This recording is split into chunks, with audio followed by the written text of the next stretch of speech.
and he was heavily involved in the Irish National League. He was on the committee of the Thomas Davis branch, and he represented the branch at the Great Race Convention in 1896 in Dublin. He spoke on behalf of trade unions and was involved in Anderson Workers Association, so he was very involved. He put a lot back in to the community. And then in 1898, he went to America. Again, a lot of that is quite unknown. By that time, he had 6 children. Him and Catherine had 6 children. First born in 1890, the last born in 1897. There was 2 boys. There was Joseph Jr. and there was Patrick. And there was 4 girls. There was Mary Claire, there was Teresa, there was Frances, and there was Gertrude. And they all lived in Glasgow as children, but they spent time in Donegal. They're in the census at the beginning of the 1900s. They were with their grandparents over here, so they obviously holidayed. And we know Joseph went to America in 1898. He lived there for over 3 decades. We know he was in the census right up to the 1930s in Brooklyn. He did return once that we're aware of. He would come back. He wrote a will in Glasgow. So he came back and he wrote a will leaving everything to his wife. So it seems like he had his family were still at home. We don't quite know the reasons why he went to America. While he was there, he was involved in the Children of Inver, which I believe was raising funds to build, I think, a hall in Mount Charles. We do know he was there in the 1920s when Mary Harley was killed in Mount Charles. Joseph's daughter wrote a letter a couple of days later to my great-grandfather in Glasgow. She also wrote a letter to her dad, Joseph, in Brooklyn, and to her father, Edward Harley, really trying to raise awareness of what was going on in Ireland and to get it publicised. So he was involved. It was in the papers there that Seamus McManus was also involved in getting that publicised at that site. So there was a lot of connections, there's a lot of stories within the area. So we know Joseph had some involvement while he was away. Again, really the rest of it is a bit of a mystery why he came back. We do know he came back in the 1930s and lived his final years in Mount Charles, and he's buried in the family lair, which is just where we've been earlier on. So that is really Joseph's story from the kind of historical point of view. My connections, as I say, were just really doing family research, and in fact my mother, who passed away a couple of years ago, actually taught with a woman, Sister Maureen McKnight, many years ago, and ironically her cousin is the person I'm about to hand over to today, Pada, who's been a big help to us in piecing it all together. So on that note, I will pass over to Pada, who'll give a bit of an update on the more recent McGroary's. Thank you.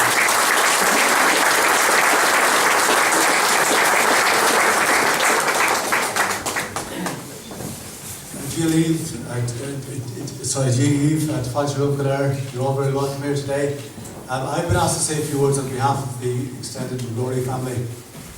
So maybe if I just first say that unfortunately there are none of Joseph's direct relatives here today, or we have no contact with them. Joseph had a family of 6.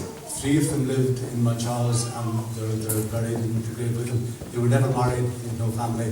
The 3 who went to the States, we're pretty sure some of them married, but it was 90 years ago. We have no contact whatever with them.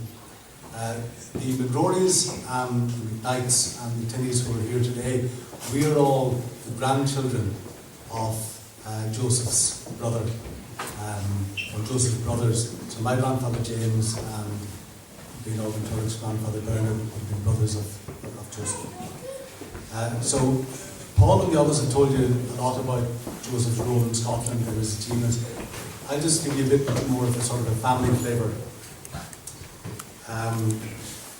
The family story, as we know, it starts with Bernard. This is as far back as we've been able to research. Bernard McGroary was born in Inver Parish. He was probably baptised in Floss's church here. And in the early 1850s, after the Great Famine, he emigrated to America, as did many. Sorry, he emigrated to Scotland, as did many. There he met the McGroary family, and he married Mary McGuire.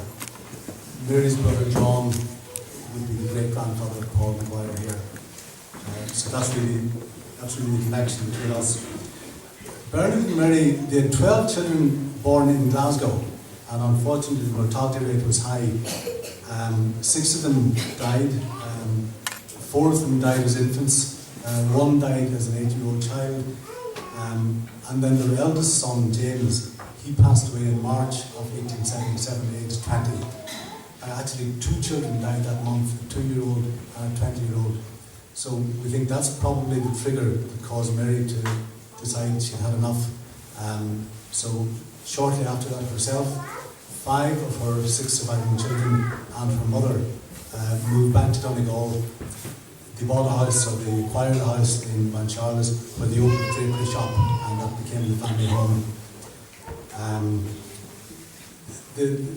That family home later became the home of Joseph's family, and his daughter Mary Claire and Teresa continued to run that shop. And certainly I remember in my childhood, maybe if you will, a sweet shop and a general grocery shop. And it was at that time that the house became known as Ogilvy House. Ogilvy House refers to a house within St. Aloysius School where Joseph was a student. So obviously the family considered his education in St. Aloysius as a very important factor. And you can see that the gravestone actually says in memory of the McGroarys of Ogilvy House. So it was a very strong memory for them. I said Mary took 5 of her surviving children. Bernard stayed in Glasgow. Bernard was a coal merchant. He started off in lowly employment as a carter, but he worked himself up. He was a coal merchant, so he had a business to stay with. And he kept Joseph with him. Presumably Joseph was the right one doing well at school. So Bernard and Joseph stayed there. Joseph attended St. Aloysius School, went on to become a solicitor, as we've heard. I'll not go into any further details about Joseph. I think you've heard a good run of it. I'll just kind of go through the family connections. Joseph would have been over and back here on holidays, and he would have met Catherine Cannon, who he married. So Joseph and Catherine Cannon were married in the church here in Crosses in August of 1888, and actually among the documents I have down at the back is a copy of their wedding certificate. They were blessed with 6 children, 2 boys and 4 girls. As Paul says, Joseph emigrated, for whatever reason, he emigrated to the United States in the late 1890s. His wife and family initially stayed on in Glasgow, but they later came back and took up occupation in what was the family home on that main street with the shop. It's worth noting that whereas there is some evidence that they continued to have a family home in Glasgow at that time, they were certainly in residence here during the War of Independence. And I'll just flesh out a little what Paul referred to there. There was an incident during the War of Independence where the Irish volunteers had ambushed a patrol of soldiers and police in the glen just outside of Mount Charles. In retaliation for that, people in disguise, presumably the RIC or the Black and Tans, came the following evening during the night and started to burn houses and businesses in Mount Charles. The McGroary household were at the lower end of the town, so ours were the first, so my grandfather's and Bernard's and a number of houses, McManus houses, Galler's houses, there's a lot of houses burnt. Now, Joseph's daughter Gertrude was in the original family home. She was my grandfather, actually my father Roger and his sister Molly were in there with her. And his younger sister Kathleen was in the family home of James, which was burnt and they had to come out through the flames. During that, there was a cousin of the family, Mary Hardy, who was over from England. She was killed, she was shot. And later in the burning expedition, one of these assailants shot another by mistake. and that kind of put an end to it. They gathered up and left. Gertrude wrote a very detailed account of this, and she sent it to John McGroary for publication in the Glasgow Observer, and she also sent it to her father in New York, and it did get mentioned in the New York Times, as well as being mentioned in the national news here. So we just go back to immediate family matters then. Joseph would have had 6 siblings living in Mount Charles. 3 of those remained single and had no family. That's Charles, Sarah Ann, and Agnes Maria. But the other 3 did marry. So his sister Catherine married Hugh Harley. Hugh was a policeman. They lived in London. He had 4 children, 2 boys, 2 girls. One of the girls was Mary, who I referred to there, was killed here in the War of Independence. Another sister was Kathleen, formerly known as Aunt Kitty, and Marjorie Tinney was here, and Mick Callan, representing the Knights family, his late wife Pauline. They both would have stayed with Kitty in London, so there's a good family connection there. And in fact, there were 2 brothers as well, and one of them, his son or daughter, was married into the Kyle family in Derry, but we don't have connections with them. So that was the Joseph's sister Catherine. His brother Bernard, or Barney, lived here in Mount Charles. He married Mary Elizabeth McManus. She was the sister of Seamus McManus. And they had 1 son, Brian. Brian was a prominent citizen. Many of you may remember him, prominent citizen in Mount Charles. He ran a business. He was actively involved in politics. He was elected to the county council on 3 separate occasions. Brian married Josie Byrne from Killybegs, and they had 3 children, and the 3 are here today: Breanall McGroary, Turlet McGroary, and Paul McGroary. Sadly, Josie just passed away actually in May of this year. And then the other sibling was my own grandfather, James. James married Susan Gallagher. They had 4 children. 1 died in infancy, Brian Cahill. But the other 3, Mary Rose, who we called Aunt Molly, Roger, my own father, James Roger, actually, and Kathleen, who married Hugh Tinney. So Molly had a family of 5 in Greenock in Scotland. And as I say, Mick Cannon is representing that family here today. Roger married Mercedes Daly and had a family of 3 boys in Letterkenny. Myself and Seamus were here, always in the States. Kathleen married Hugh Tinney, who lived in Derry. They had a family of 2 boys and 7 girls, and 2 of the girls, Marjorie and Mary, are here with us today.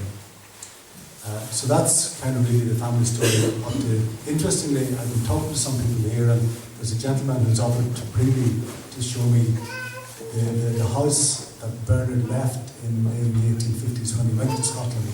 So there's a lot more of folklore history here to be acquired or to be mined. So Joseph went to America, spent his final years, or spent almost 30 years there, but he came back and spent his final years in Mount Charles, where he died in 1937. He's buried in the Cranny Road graveyard where we've just been, with his wife and 3 of his daughters. And today we're celebrating his role as a founding member of Glasgow Celtic. So I'd just like to thank Paul and the other McGroary family. Without their research, none of this would be known. It used to be taught, my father would say, oh, we have the Glasgow Celtic connection, but there was no real memory of it. So thanks very much, Paul, and thank the rest of you for having dug out that. Thanks to everyone who was involved in making today happen, and thanks very much to all of you for coming along here.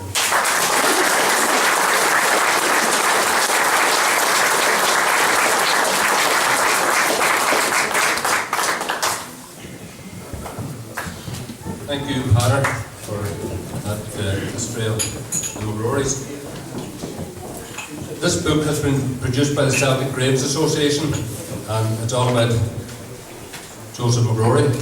It's, I think, €2 or €3. That's what I'm selling it for, I don't know what they're selling it for. But anybody that wants it, it's available at the front of the hall here. I would just like to thank as well the Process Community Hall here for the use of their facilities. So we're going to have a little song that a lot of you will know. You'll be glad to know that it's not me that's going to sing it. Thank you everybody for coming along.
Are here.